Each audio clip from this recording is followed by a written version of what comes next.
Now to a story about the power of the people. A 5-year-old boy from Sebastian battling leukemia is denied the care he needs. New at 6, Contact 5 investigator Sam Smink shows us how thousands rallied behind him. Do you know how to use the lightsaber? How do you do it?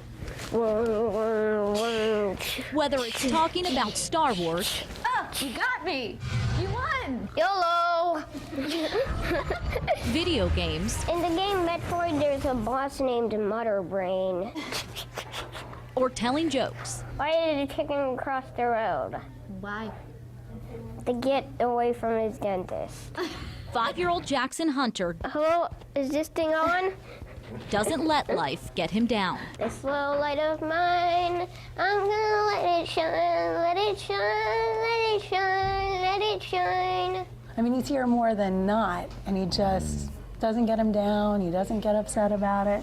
He's so good, and he's still, like, we're in our room all day, and he laughs, he plays, he draws, he's still goofing off and cracking everybody up. It makes us really proud. Including myself. You do, you crack yourself up the most.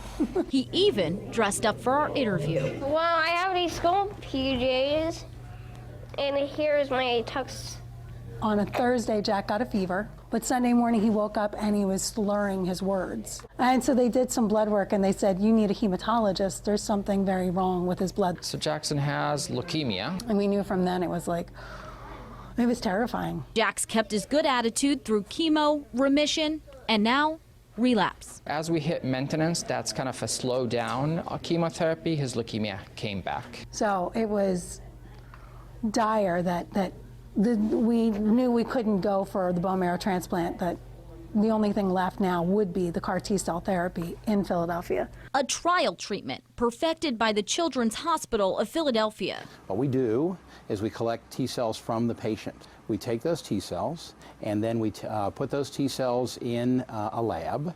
We expose those T-cells to a virus.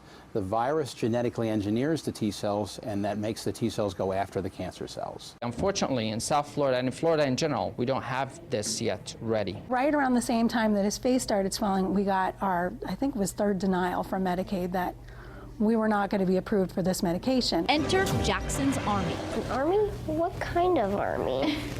Jack has a page, Action for Jackson, on Facebook, and I just put it out there that, this is a very dire moment for us, that we need this approval. We need it now. We need it yesterday. It went viral. We had, people just calling, writing letters, emails. Thousands of people were all fighting for you, buddy. Yeah. He's very loved. Yes. A lot of people do love me. A lot of people fought for Jackson. Definitely. And they made a difference. They did. Yeah, the next morning we got a call that Medicaid had reversed their decision and that they were going to approve us for the trial. To face that trial, Eric quit his job. 3-hour round trip drive every day, it just wasn't working, so. And every time he would go to work, it would be like something else would happen. He'd get a fever, or we'd have to get the CAT scan. Every time Daddy goes to work, I start to miss him. Yeah. And since we've all been together as a family, he seems to do a lot better. Now they have the time. There aren't enough words. Thank you is like such a small word for, and it just goes to show how much can be accomplished when people work together, and we're just so honored and so thankful. We get to spend more time with this goofball. I really liked it. I love so much, and it just To make us laugh for years and years to come. I'm pretty much done here. The Hunter family also wanted to thank the staff at Palm Beach Children's Hospital for their help through all of Jackson's time there. If you'd like to help Jackson and his family, a link to their GoFundMe page is on our website, WPTV.com. Back to you, Jay.